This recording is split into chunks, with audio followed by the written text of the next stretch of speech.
Here we are. I turned down here at the next block. Thanks, mister. I'll get off there.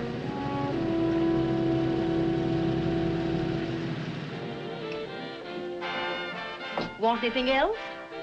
No. Hey, you. Me? Yeah, you. Which way you heading? East. Too bad. I thought if you was heading north, I might be able to help you out. I'm pushing to Salt Lake, and I don't like to ride it alone at night.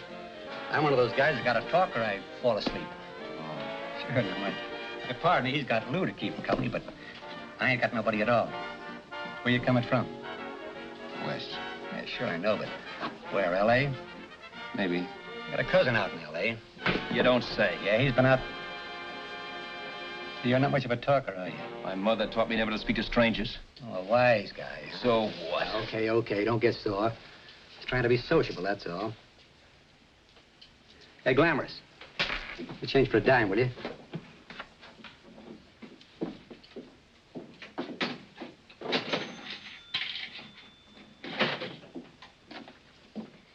Let's have something quieter this time, Joe. My head's splitting. Is that what's wrong with it? Done with your coffee? No.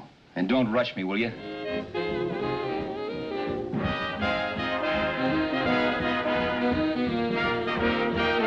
Hey, turn that off. Will you turn that thing off? What's eating you now? Yeah, what's eating you? That music, it stinks. Oh, you don't like it, huh? No, turn it off. Now, wait a minute, pal. That was my nickel, see?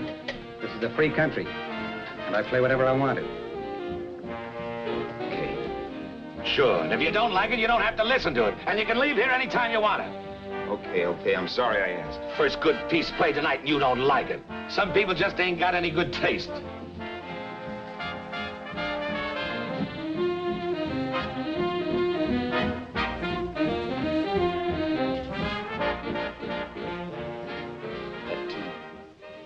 That tune. Why was there always that rotten tune? Following me around, beating in my head, never letting up. Did you ever want to forget anything? Did you ever want to cut away a piece of your memory or blot it out? You can't, you know. No matter how hard you try. You can change the scenery, but sooner or later you'll get a whiff of perfume or somebody will say a certain phrase or maybe hum something. Then you're licked again. I can't believe that you're in love with me. I used to love that song once. So did the customers back in the old Break of Dawn Club in New York. I can't remember a night when I didn't get at least 3 requests for it. Sue, she was always selling it too. Those were the days.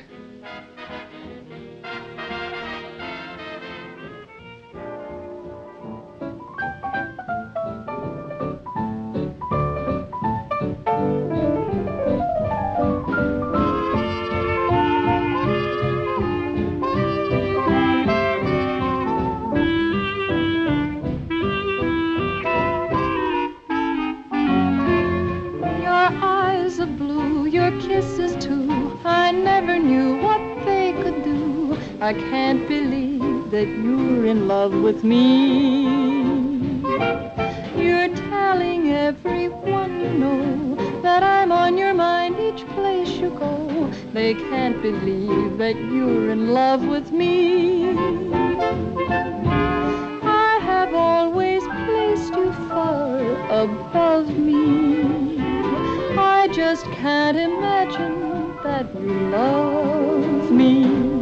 And after all is said and done, to think that I'm the lucky one, I can't believe that you're in love with me.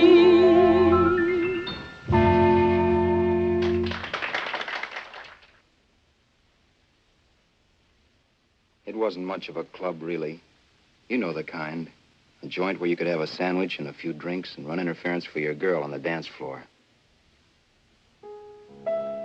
I pounded the piano in there every night from 8 until the place closed up, which usually meant 4 in the morning.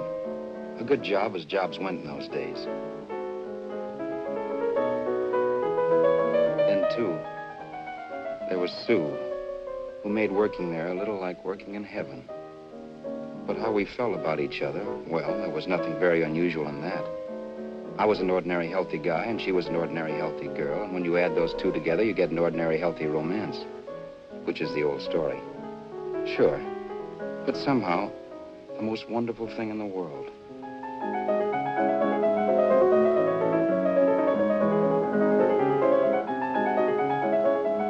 All in all, I was a pretty lucky guy.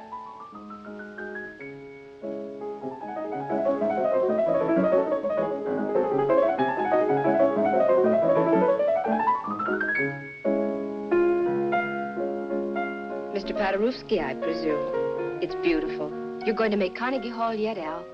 Yeah, as a janitor. I'll make my debut in the basement.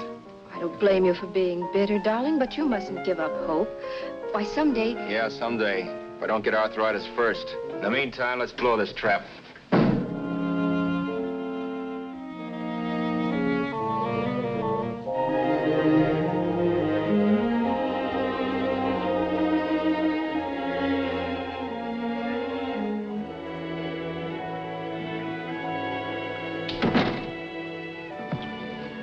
Like to get something to eat, hon? Oh, I don't think so, Al. I lose my appetite working in this flea bag. Let's go home. Okay. I can't stand much more of that dump. Did you see that drunk tonight trying to paw me? No, what drunk? Does it matter what drunk? Say, what's the matter with you tonight, darling? That's the third time you started to tell me something and then stopped. We shouldn't have any secrets from each other, Sue. Next week, we're going to make with the ring and the license. You and me will be a team. Yes, that's right. In the Bush League. I don't get you. We've been struck out. It's a funny way to talk, darling. Don't you want to marry me? Al, look, I love you. You know I do, and I want to marry you. But? But not now. Only after we've made good. Sunday, I'm going away. Oh, I know you'll think it's silly. That's why I hesitated to tell you. But I'm going to California. I want to try my luck in Hollywood. That's the most stupid thing I ever heard of. Don't you know millions of people go out there every year and wind up polishing cuspidors? I thought you had better sense. You sound as if you don't think I have any talent. That has nothing to do with it. I'll make out all right. Maybe. But what about me? Doesn't it mean anything to you that you're busting up all our plans? We may not see each other for years? It won't be that long. I thought you loved me. I do. You know I do. Well, here we are. Al. Al, why can't you see my side of it? I'm young. We both are. And we've got all the time in the world to settle down. Really, darling, what I'm doing is the only sane thing to do. I hate the thought of being so far away from you, but we'll be together again someday. Maybe you'll decide to come out too later on. So long.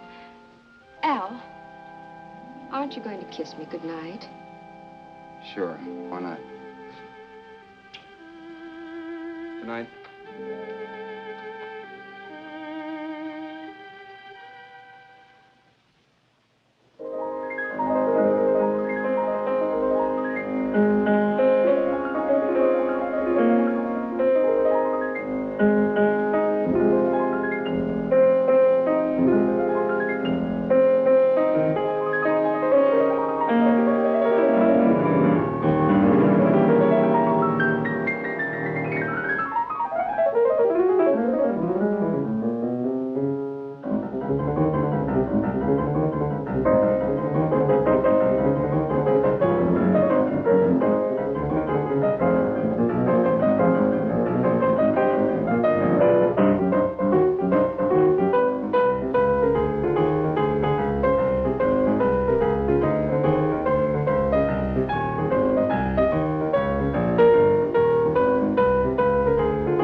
course, you hit the jackpot this time. $10. Thanks.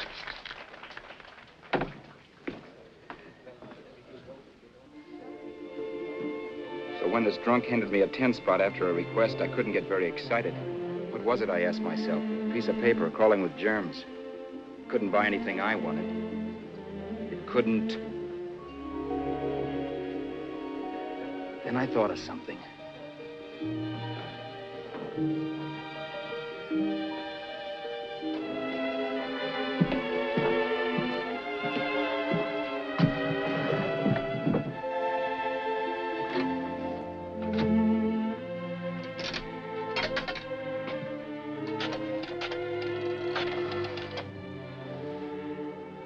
Long distance. I'd like to put a call through to Los Angeles. Miss Harvey. Sue Harvey, Harvey. The number is Crestview 65723.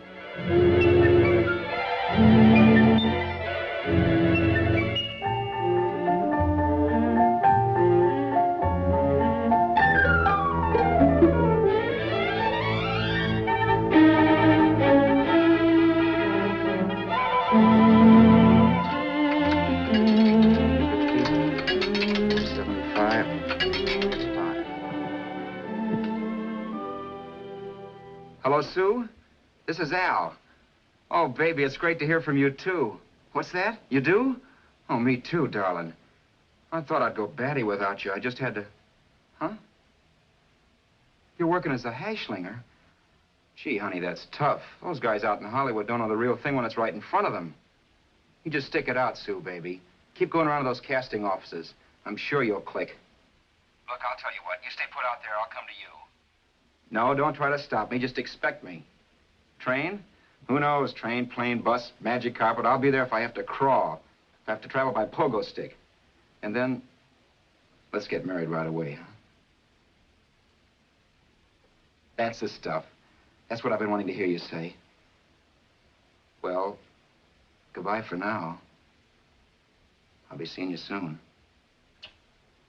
Yeah. Bye. The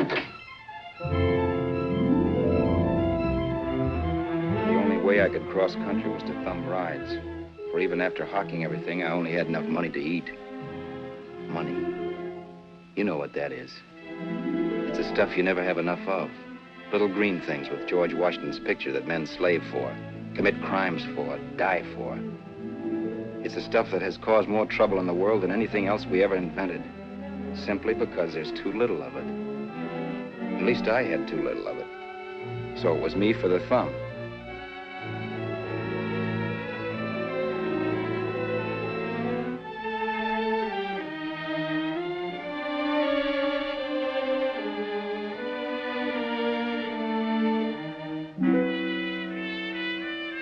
Ever done any hitchhiking? It's not much fun, believe me. Oh, yeah, I know all about how it's an education and how you get to meet a lot of people and all that. But me, from now on, I'll take my education in college or in PS 62, where I'll send $1.98 in stamps for 10 easy lessons.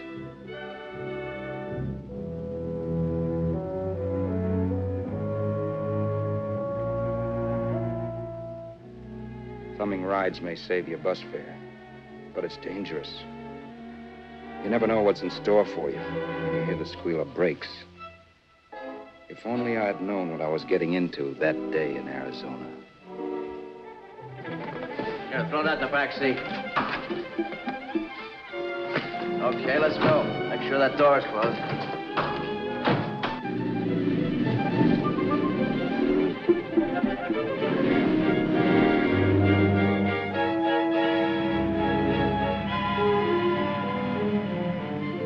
You know, Emily Post ought to write a book of rules for guys thumbing rides.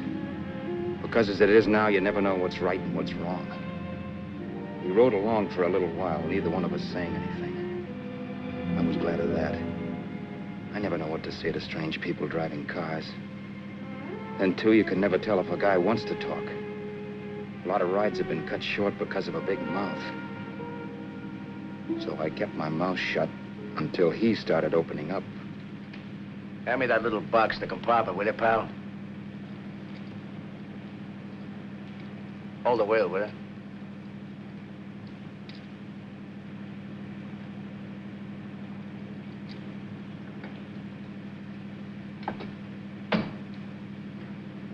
How far are you going? L.A.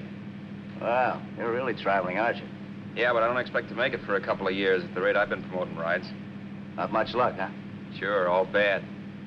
Not many people stop for a guy these days. Afraid of a stick-up, maybe. Well, you can't blame them. Where you coming from? New York? Well, New York. You're in luck this time. I'm going all the way. Right through to Los Angeles. You drive a car? Sure. Whenever you're tired, let me know. I'll holler. I guess at least an hour passed before I noticed those deep scratches in his right hand. They were wicked. 3 puffy red lines about 1/4 of an inch apart. He must have seen me looking at them because he said, Beauties, aren't they? They're gonna be scars someday. What an animal.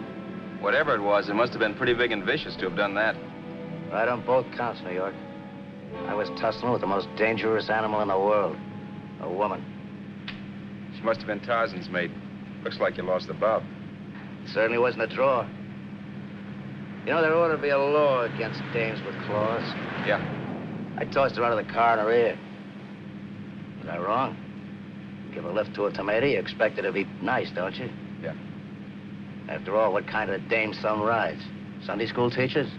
Yeah. A little witch. She must have thought she was riding with some fall guy. And me, who's been booking horses around racetracks since I was 20. I've known a million dames like her. 2 million. Yeah. Stopped the car, opened the door. Take it on the Arthur Duffy sister, I told her. That's the stuff. As I was done, huh? But if you want to see a real scar, brother, get a load of this. What? I got that one, Julie. Dooley? Yeah, we're just kidding, of course. My dad owned a couple of Franco-Prussian sabers. Kept them on the wall for decorations. Well, one day, another kid and I took them down when the old man wasn't around. Had a duel. He got me in the arm here. Pretty mean cut. Infection set in later. Yeah, I can see that. Now, give me that box again, will you? Yeah.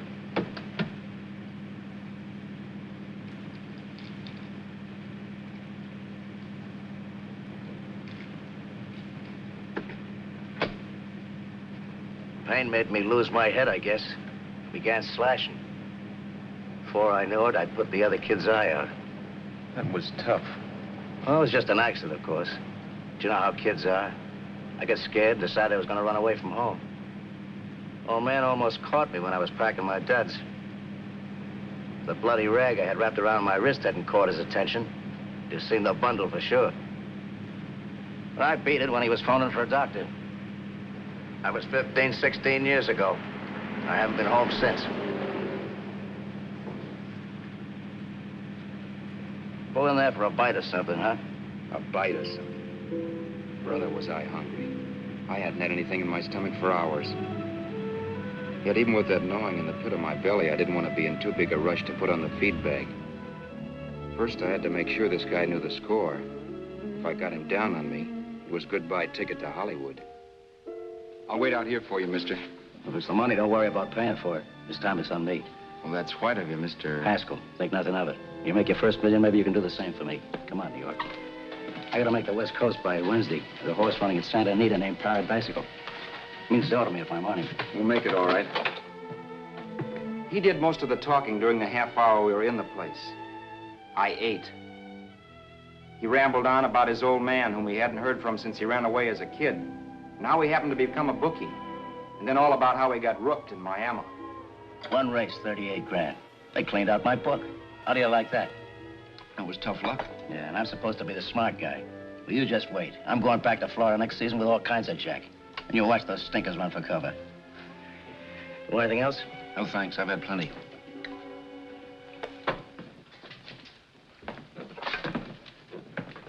Let's check there, sister. Oh, just a minute. Your change, sir. Keep it, sister. Oh, thank you, sir. Call again. I'll be waiting outside for you when you finish work.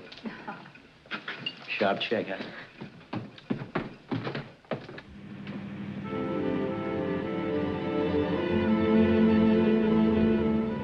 drove all that night while Haskell slept like a log. After a while, I began to get sleepy myself. I was happy, though. Soon I'd be with Sue again. The long trip was practically over, and there'd be no more hoofing it down the concrete. I began to think of the future, which couldn't have been brighter if I'd embroidered it with neon lights. It was nice to think of Sue shooting to the top. It's amazing what a full belly can do to your imagination. Your eyes of blue, your kisses too, I never knew what they could do. I can't believe that you're in love with me. You're telling everyone you know I'm on your mind each place you go. I can't believe that you're in love with me.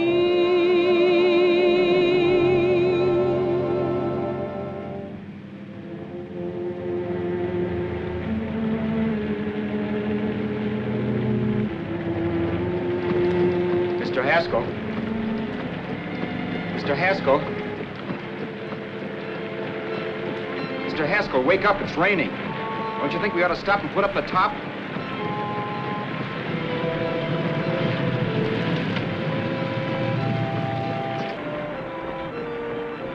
Mr. Haskell, I'm going to put up the top.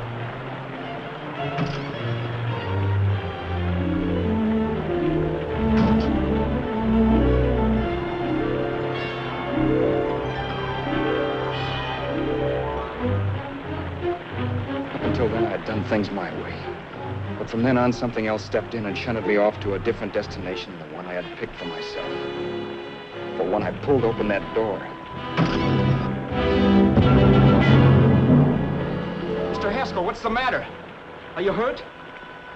Are you hurt, Mr. Haskell? Start your sermon. I'll listen to it. But I know what you're going to hand me even before you open your mouths. You're going to tell me you don't believe my story of how Haskell died and give me that don't make me laugh expression on your smug faces. I saw at once he was dead, and I was in for it. Who would believe he fell out of the car? Why, if Haskell came too, which of course he couldn't, even he would swear I conked him over the head for his dough. Yes, I was in for it. Instinct told me to run, but then I realized it was hopeless. There were lots of people back down the road who could identify me. That gas station guy and the waitress. I would be in a worse spot then, trying to explain why I beat it. The next possibility was to sit tight and tell the truth when the cops came. But that would be crazy. They'd laugh at the truth. And I'd have my head in a noose. So what else was there to do but hide the body and get away in the car? I couldn't leave the car there with him in the gully. That would be like erecting a tombstone.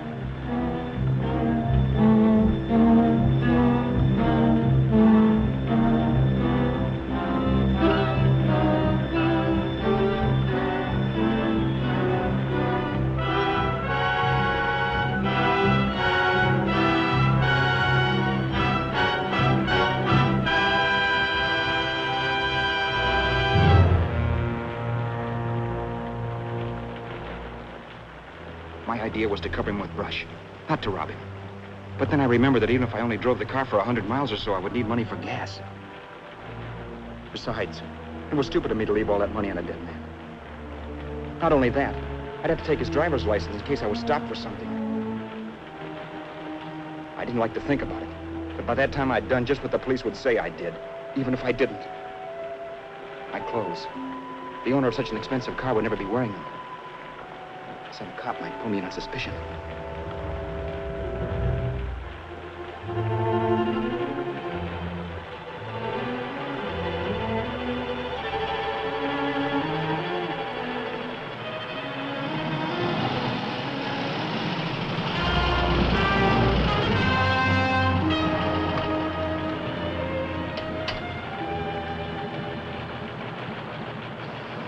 Hey, you, this your car? Don't you know better than to leave a car without wheels halfway in the middle of the road? That's the way accidents happen. I'm sorry, officer. I was just putting up my top. I didn't think. Well, the next time, think. I'll let you go now, but watch your step in the future.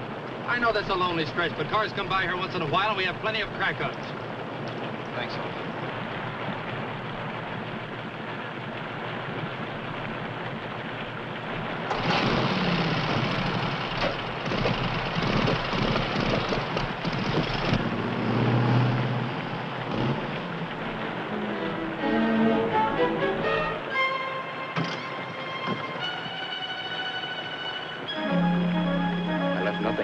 could give me away as Roberts. If they found a dead man in the gully now, it could be me.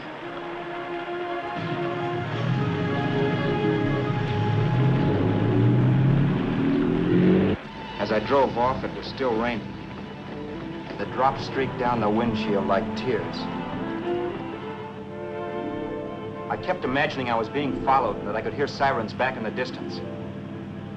Just how long it took me to cover the 60-odd miles to the California state line, I don't know. I lost all track of time. But the rain had stopped and the sun was up when I pulled up to the inspection station. Hello? Carrying any fruits or vegetables? No. Any livestock or poultry? No. I'd like to see your registration and driver's license, please. Anything in the baggage compartment? What's baggage? Charles Haskell, Jr., age 30, brown eyes, dark hair. Identifying marks, none. Are you Charles Haskell, Jr.? Yes. Well, remember, if you're employed and you stay over 30 days, you take out California plates. All right, officer, but I'll only be in the state a short while. Right, you can go now.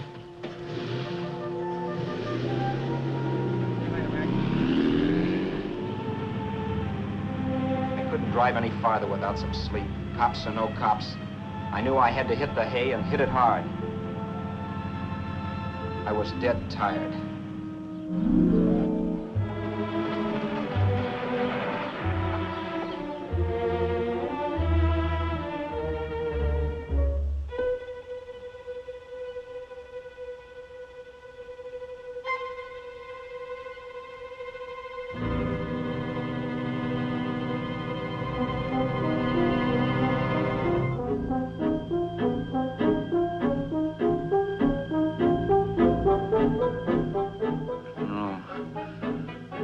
Mr. Haskell.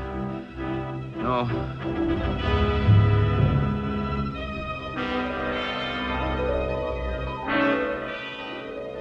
Mr. Haskell, you can't die. Don't think I did it. No, Mr. Haskell. No.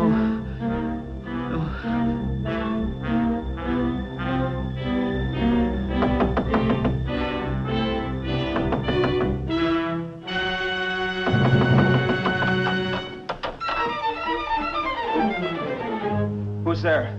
It's the maid. Can I come in and clean? Later. In a half hour. All right, sir.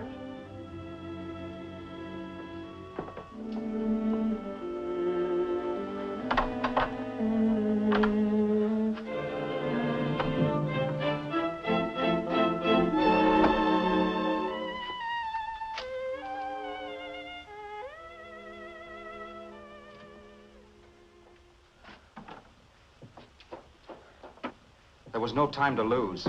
Every minute I had to be Charles Haskell was dangerous. And I'd have to be Charles Haskell until I got to some city where I could leave the car and be swallowed up.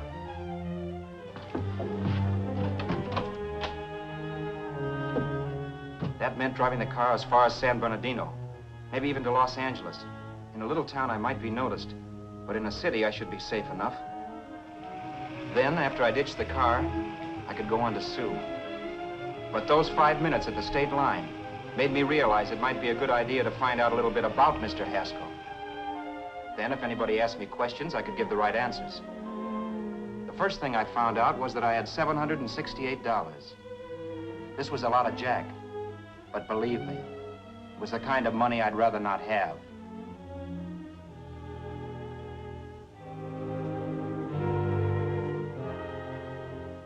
And then I found out from a letter Haskell was carting around in his bag that he wasn't the open-handed, easygoing big shot who went around buying dinners for strange hitchhikers.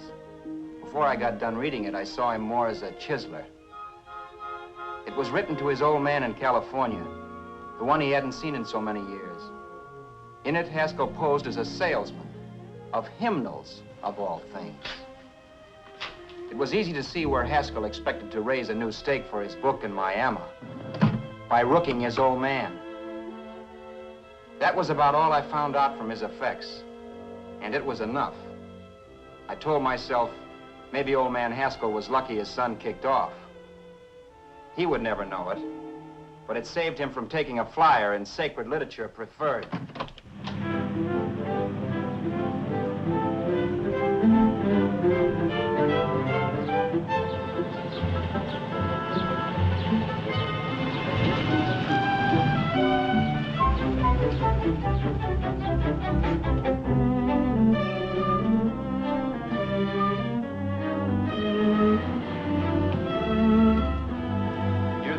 At Desert Center, I pulled up for water.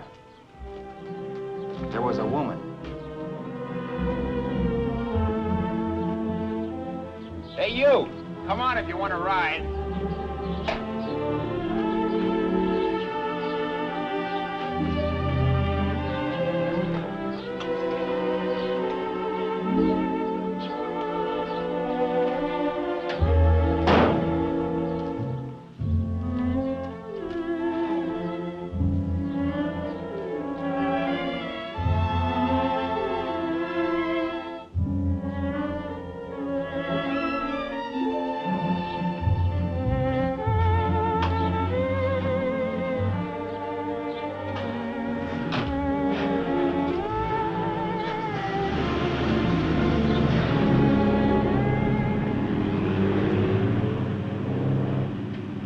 How far are you going?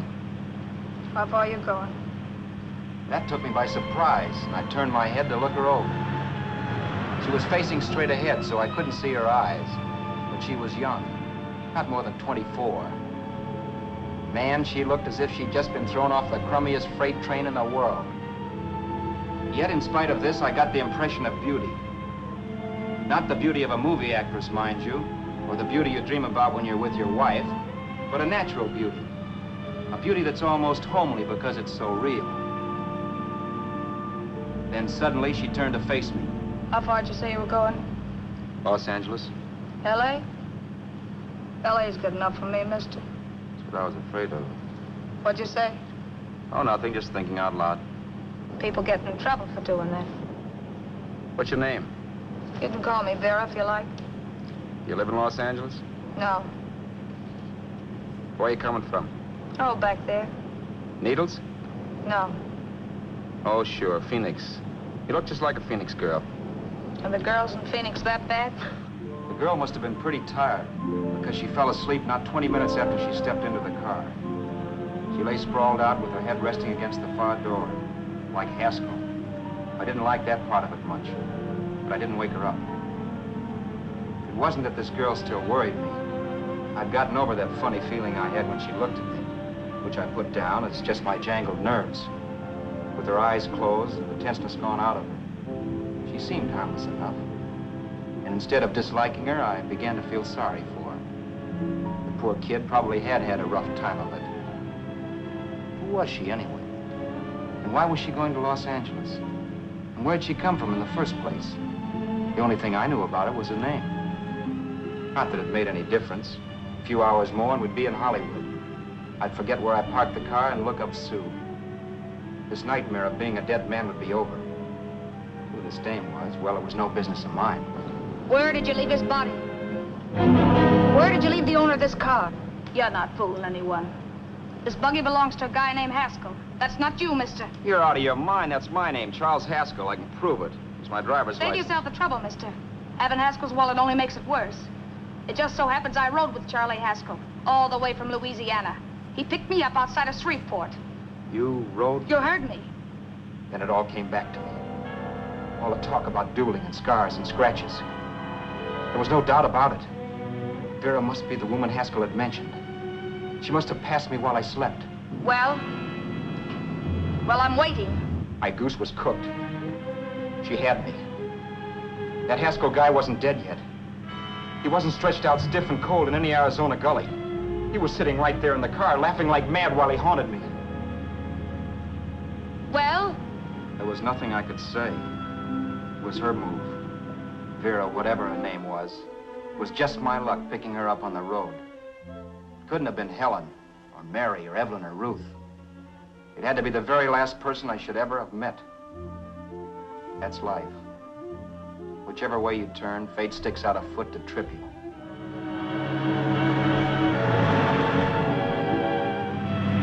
I told her everything, but she didn't believe my story.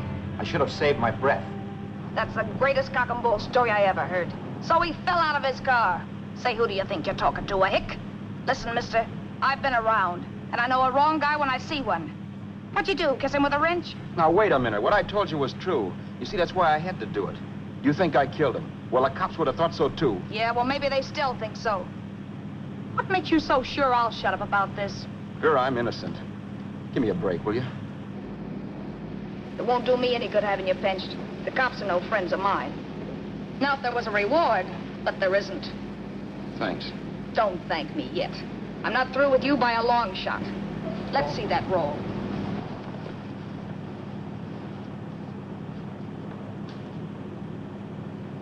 Is that all Haskell had? Isn't it enough? No, I thought he had more. Not that I know of. You can search me. You think I'm holding out on you? Well, maybe I will at that. He told me he was going to bet $3,000 on a horse named Paradisical on Wednesday at Santa Anita. He was stringing you along. He meant 300. Maybe. Sure, $3, 300. He was a piece of cheese, a big blowhard. Listen, mister, don't try and tell me anything about Charlie Haskell. Remember, I knew him better than you did. Okay, then you knew he was a four-flusher. That explains the $3,000 bet. I'm not so sure he didn't have that $3,000. Why should I believe you? You got all the earmarks of a cheap crook. Now, wait a minute. Shut up. You're a cheap crook and you killed him. For 2 cents, I'd change my mind and turn you in. I don't like you. All right. Don't get sore. I'm not getting sore. But just remember who's boss around here. If you shut up and don't give me any arguments, you'll have nothing to worry about. But if you act wise, well, mister, you'll pop into jail so fast it'll give you the bends. I'm not arguing. Well, see that you don't. You know, as crooked as you look, I'd hate to see a fella as young as you wind up sniffing that perfume that Arizona hands out free to murderers. I'm not a murderer. Of course you're not. Haskell knocked his own head off. He fell, that's how it happened, just like I told you. Sure, and then he made you a present of his belongings. I explained why I had to do skip that. it. Doesn't make a difference one way or another. I'm not a mourner. I liked Haskell even less than I like you. Yeah, I saw what you did to him. What do you mean? Well, scratches on his wrist. Sure, I scratched him. Don't say you did. So your idea was to drive the car a little way, maybe into San Bernardino, and then leave it. You weren't gonna sell it? Sell it? You think I'm crazy? Somebody else's car? See, all I want to do is leave it somewhere and forget I ever saw it. Not only don't you have any scruples, you don't have any brains. I don't get you. Maybe it's a good thing you met me. You'd have got yourself caught, sure. Why, you dope. Don't you know a deserted automobile always rates an investigation? Huh? Look, the cops find a car. Then they get curious. They wonder where the owner is. So, all right, they don't trace Haskell. They trace you. I never thought of that. The only safe way to get rid of the car is to sell it to a dealer. Get it registered under a new name. Say, stop at the next store. I want to get a bottle and do some shopping before we hit L.A. Okay. As soon as we find a place, I'll drop you off and pick you up later. Nothing doing. You're coming in, too. From now on, you and I are like the Siamese twins.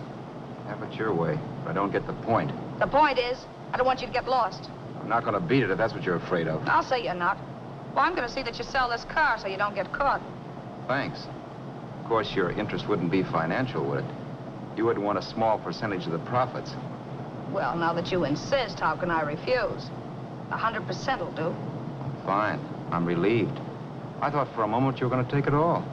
I don't want to be a hog. A few hours later, we were in Hollywood. I was recognizing places Sue had written about.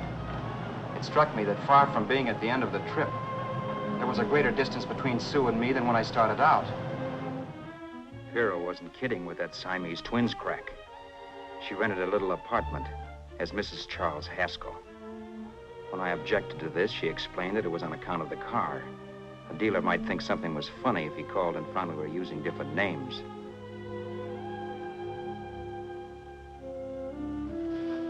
Home, sweet home. Yeah. Not bad, either.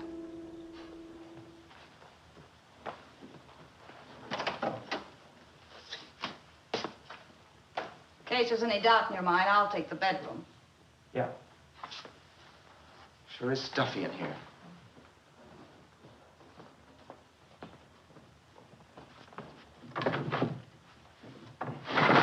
Keep the window shut. Okay. The old crow downstairs said there's a folding bed behind this door.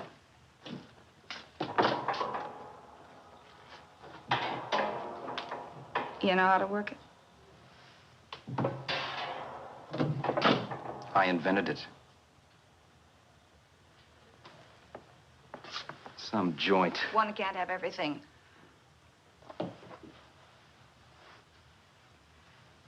I'm first in the bathtub. I don't know why, but I figured you would be.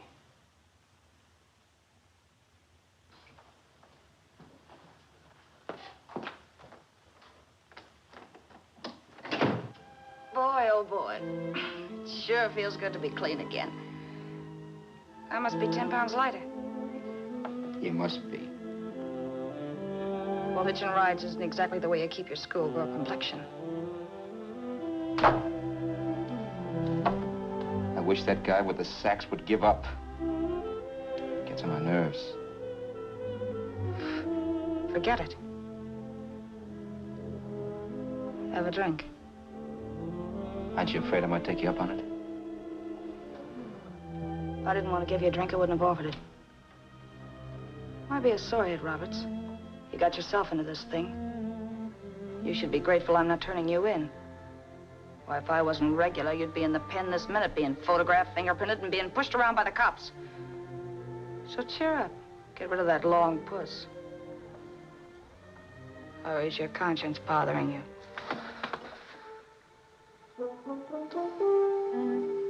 No. It isn't. Swell. That's the spirit. He's dead and no moaning around will bring him back. Anyway, I never could understand this worrying about something that's over and done with. Now look, Vera, for the last time I didn't kill him. Haskell was a sick man. Maybe he was dead before he fell out of the car. I don't know. Sure. He died of old age. All right. So if it'll make you sociable, you didn't kill him.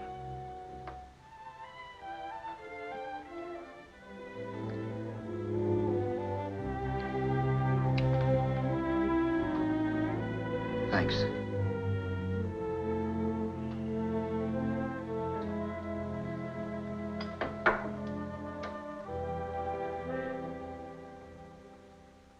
We're out of liquor, Roberts. Yeah. Too bad. I felt like getting tight tonight.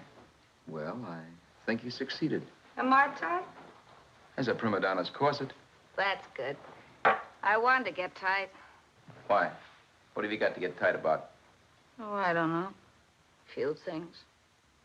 Huh. You should have my worries. If I had your troubles, I'd stay sober. And I've got the key to that door. Yeah. Maybe you're right. I'm always right. You know, I don't like your attitude, Roberts. Well, there's a lot of things I don't like. Sure. But life's like a ball game. You gotta take a swing at whatever comes along before you wake up and find it's a ninth inning. I bet you read that somewhere. That's the trouble with you, Roberts. All you do is bellyache. Instead of taking it easy and, well, trying to make the best of things. But maybe that's what's wrong with the whole world. Get the professor. People knock themselves out trying to buck fate. Now, take you, for instance. You're lucky to be alive. Why, suppose Haskell had pulled open your door. You'd be playing a harp now. Think of that. You think of it. I'm tired of thinking. There's plenty of people dying this minute. I would give anything to trade places with you. I know what I'm talking about.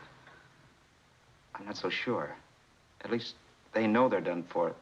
They don't have to sweat blood wondering if they are. Your philosophy stinks, pal. We all know we're going to kick off someday. It's only a question of when. But what got us on this subject anyway? We'll be discussing politics next. Yeah. Where'd you hide the butts? On the table, sucker.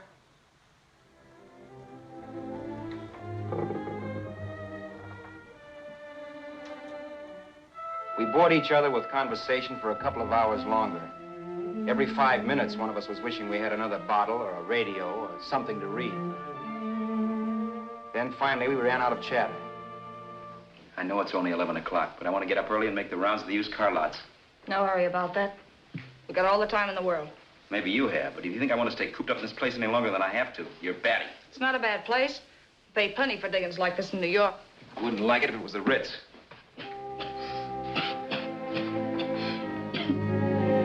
Rotten liquor. You got a mean cough. Ought to do something about it. I'll be all right. That's what Camille said. Who? Nobody you know. Wasn't that the dame that died of consumption? Yeah. Wouldn't it be a break for you if I did kick off? You'd be free with all Haskell's dough and car. I don't want to see anybody die. Not even me. Especially not you. One person died of me. If you did, well, that's all I need. You don't like me, do you, Roberts? Like you. I love you. My favorite sport is being kept prisoner. After we sell the car, you can go to blazes for all I care, but not until then.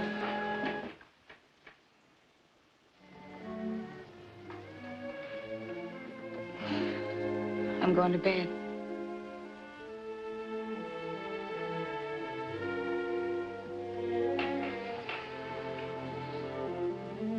Good night, Roberts. Don't try and sneak away during the night. All the doors are locked. Anyway, if I find you gone in the morning, I'll notify the police. They'll pick you up. Don't worry, I know when I'm in a spot. Well, good night. I hope that portable rack isn't too uncomfortable for you. Don't lose any sleep over it, will you, Vera?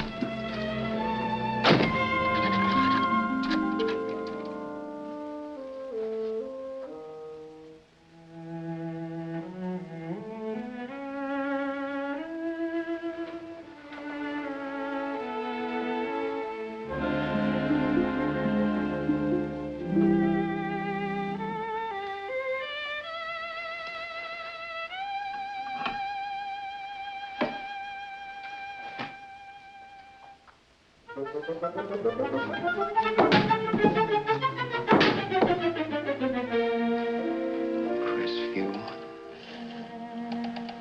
6, 5, 7, 2, 3. Hello? Hello? Hello? Hello?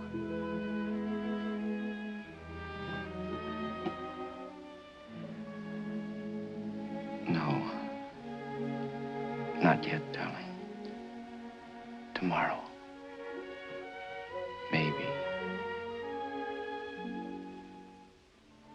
If this were fiction, I would fall in love with Vera, marry her, and make a respectable woman of her. Or else she'd make some supreme Class A sacrifice for me and die. Sue and I would bawl a little over her grave and make some crack about there's good in all of us. But Vera, unfortunately, was just as rotten in the morning as she'd been the night before. All right, I'm coming. Look, Vera, it's almost noon. So what? The dealers will be there all day? I'll be there all year, too, but that doesn't mean I'm going to wait that long. Shut up. You're making noises like a husband. Well, do I rate a whistle? You sure do, but let's go. Let's go, let's go. I spent $85 in 2 hours preparing bait, and all you can say is let's go. Come on.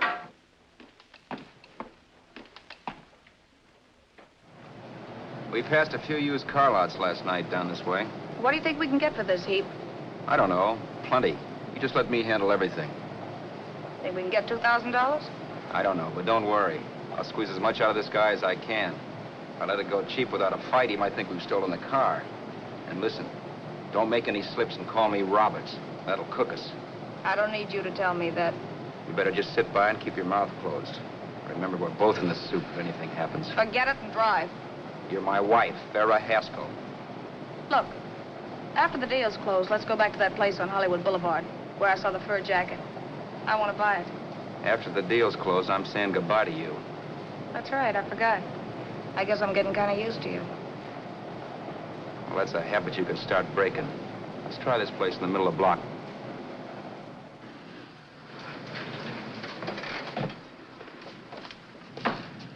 Good afternoon. What can I do for you?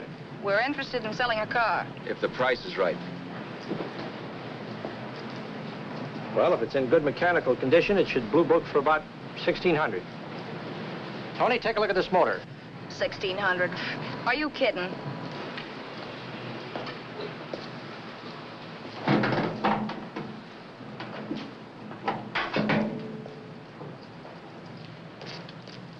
Well, maybe 1850. Before I let it go for 1850, I'll wreck it and collect the insurance first.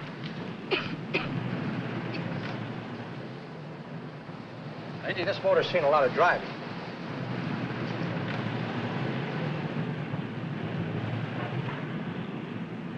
Well, the mechanic inspected the car. We haggled.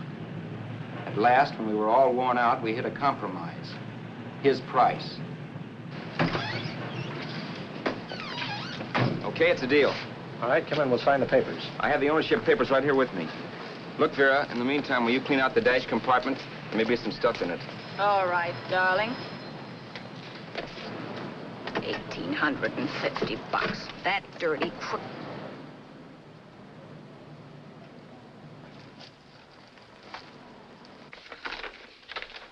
New York, huh? Yeah. But you bought the car in Miami? Yeah. Well, now let's see about the insurance. We can either have it transferred or canceled. What kind of insurance do you have, Mr. Haskell?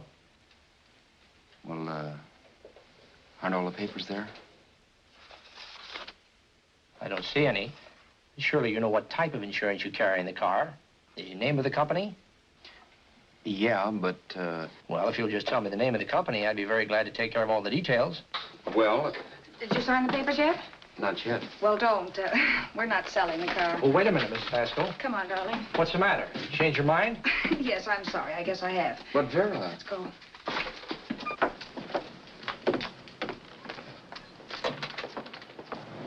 You got me out of a tight spot, Vera.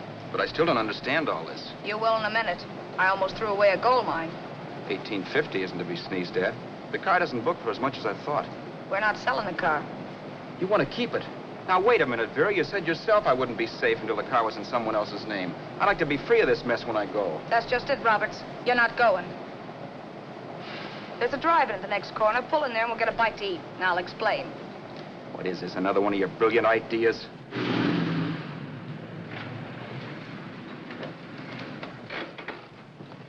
Oh, may I take your order? Make mine a ham sandwich and coffee. And for you, sir? Oh, I don't care. The same. Thank you.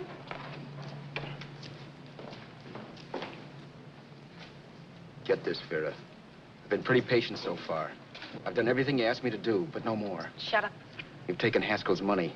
You can have the dough we get from selling the car, but you're not going to keep me a prisoner. It's a good thing I bought the paper. Take a look at that. Vera, I'm in no mood. Read that.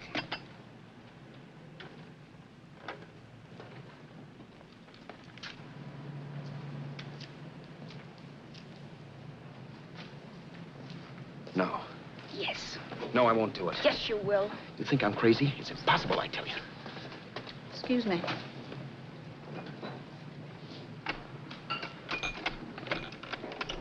Blow the horn when you're through. No one could possibly get away with an act like that. It'd be wise to me in a minute. Don't be yellow. You look enough like him. The same coloring and the same build. See how his clothes fit you? No kidding, you almost had me fooled for a while. Oh, grow up, Vera. Don't you think a father knows his own son? And there must be other relatives. The father won't have to know you. We'll wait till he gives up the ghost. He's an old geezer and he won't pull through. And as far as other relatives are concerned, they haven't seen you in 15 or 20 years. Eat. I'm not hungry. And I won't do it. It's not as tough as it sounds. Remember, you've got all kinds of identification. His car, letters, license. I could never get away with it. It's the stupidest thing I've ever heard. The old boy has scads of dough. Look in the paper there. Personal fortune assessed at over 15 million. He'll leave plenty, I tell you. Maybe he cut off his son. How do we know? It's out, Vera. I won't have anything to do with it. I think you will. Look, Vera, I'll do anything within reason. But not that. So forget it. Find yourself another stooge. You sap. You'll be fixed for the rest of your life as Charlie Haskell. You can take your inheritance and go away. No more worrying about the rent, no sweating, scheming, wondering where your next meal's coming from. Think about that, Roberts. Vera, please, you're talking too loud. On this, I'm splitting 50-50 with you. Sure, why not? We're both alike, both born in the same gutter. Now, take it easy, Vera. There's people around here. You don't know what you're talking about. We'll wait till we read that old man Haskell's dead. Then you show up. Like you read in New York that he was sick. No. Suppose he doesn't die. He will. I know he will. Something tells me. But as much as I insisted I would have no part of her scheme, Vera was taking it for granted I would. Neither of us had our mind on the cards as we played that night. I knew we were just trying to kill time between newspaper editions.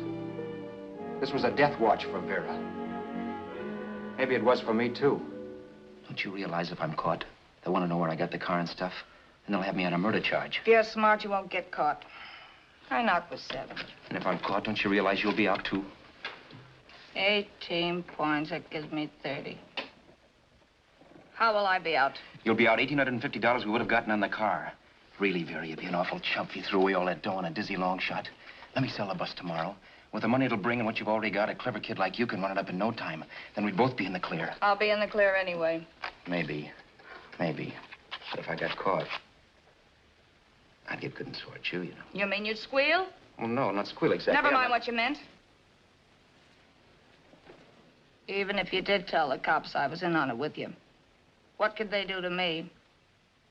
They might give me the same medicine they gave you. Yeah. A rope. But I'm on my way anyhow. All they'll be doing will be rushing it. All right. But think of the $1,850 you'd lose. You'd kick yourself along the block if you ever let it get away from you. I'll take the chance. Want another drink? You're being a goon. That's the way people wind up behind the 8 ball. Once they get a few dollars, they become greedy and want more. My. Caesar. Who? You know that Roman general? He got his for being greedy. He wasn't satisfied, so the final wind-up was he took the count. A couple of days ago, you didn't have a dime. Why, you were so broke you couldn't pay cash for a postage stamp. Now you've got almost $700 with $1,850 in the offing. Take my advice. Don't try for more. I'm tired of this game. Let's have some blackjack. Play solitaire. Okay, I will if that's the way you feel about it. That's the way I feel about it. Getting sore and throwing things won't help much, Roberts. I'm really doing you a favor. I help you out of a jam by keeping my mouth shut.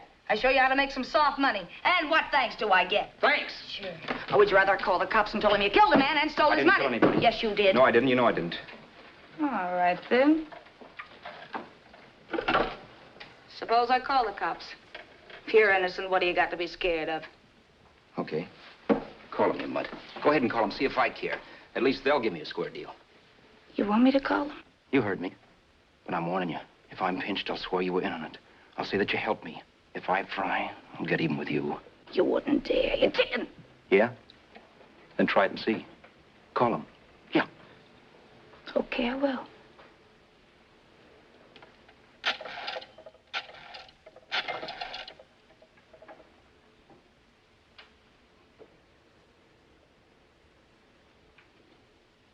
Information? I want the number of the Hollywood police station. Okay, I got it. Thanks. Wait a minute, Vera. You wouldn't do that. Oh, wouldn't I? Give me that and I'll show you if I would. Take it easy now. Let's talk this over. This was early in the evening, and the conversation, while hectic, was at least pitched low.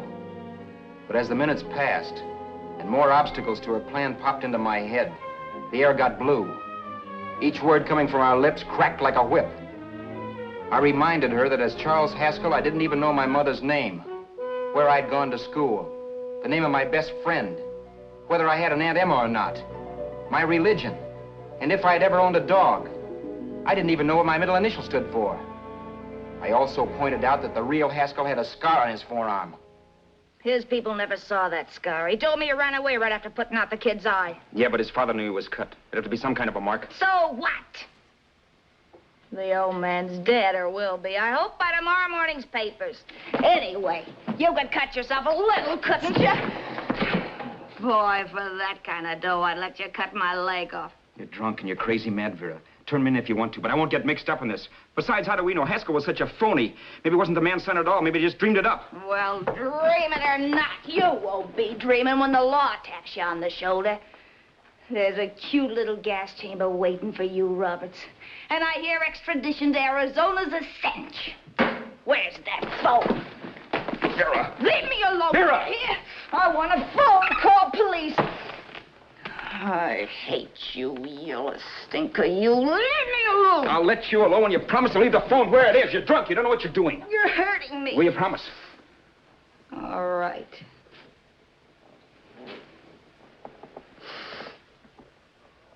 You hurt me. I'm sorry, but... And it's hot in here. Open up a window. It's not hot. Don't tell me. Now, do you do it or do I do it? You're no gentleman, see? Yeah. All right. I'll open up the window. Vera!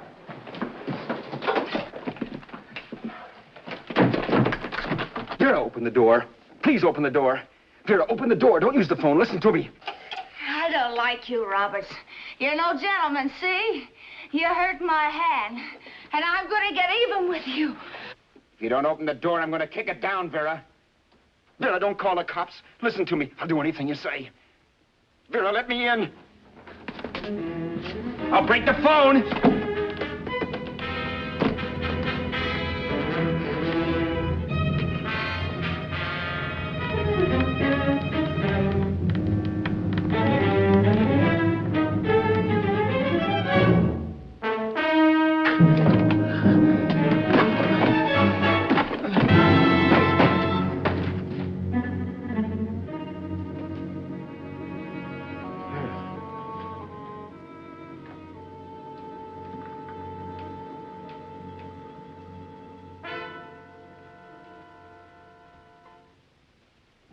The world is full of skeptics.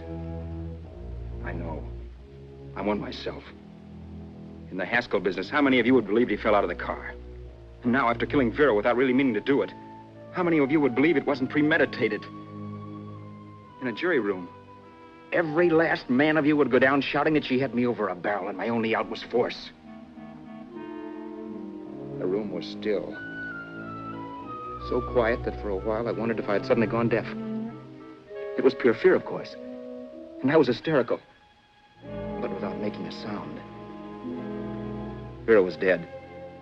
And I was her murderer. Murderer? What an awful word that is. But I'd become one. I'd better not get caught. What evidence there was around the place had to be destroyed. And from the looks of things, there was plenty.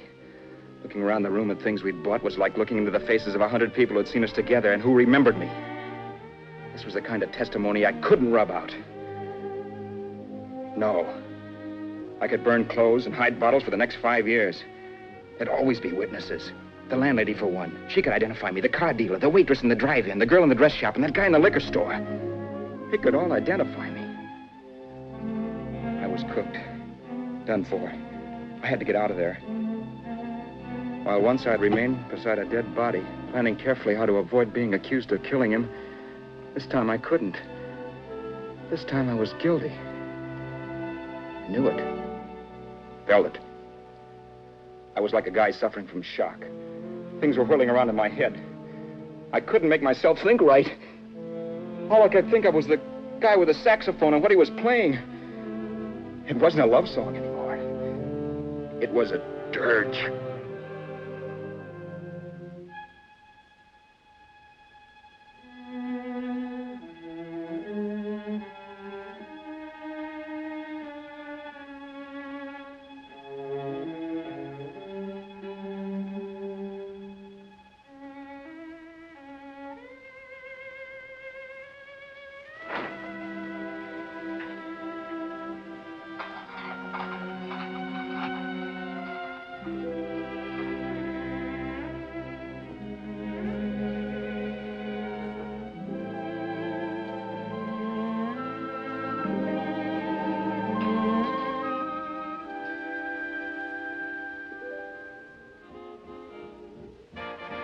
My problems weren't solved. I had to stay away from New York for all time because Al Roberts was listed as dead and had to stay dead. And I could never go back to Hollywood. Someone might recognize me as Haskell. Then, too, there was Sue. I could never go to her with a thing like this hanging over my head. All I could do was pray she'd be happy.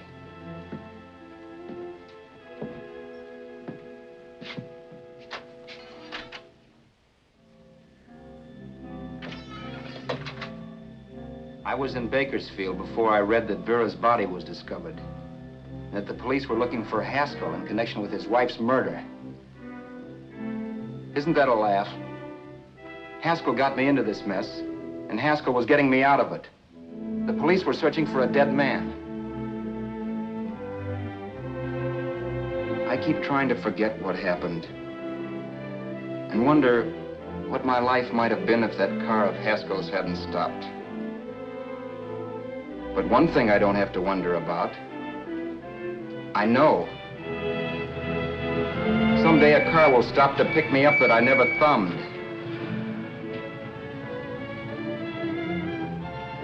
Yes. Fate, or some mysterious force, can put the finger on you or me for no good reason at all.